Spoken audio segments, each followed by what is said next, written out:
அமுதக்கடல் உனக்குத்தான். Hi dear, welcome Lavanya.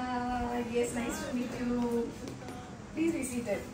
எனக்குத்தானே பொருந்தி போ நீ தோளோடு மடியில் ஊஞ்சல்லாடு என் பார்வை உன்னோடு உன் பொம்மை கண்ணோடு பேசாமல் விண்ணோடு நாம் மிதந்து போவோம்.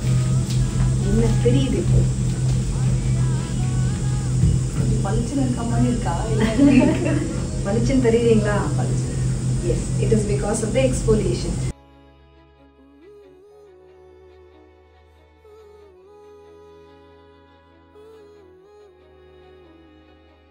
சந்திக்கா மலர் உனக்குத்தான், கண்டிக்கா மொழி உனக்குத்தான், சிந்திக்கா நொடி உனக்குத்தான், சிரிக்கும் நதி உனக்குத்தானே, வழியும் எச்சில் வாய்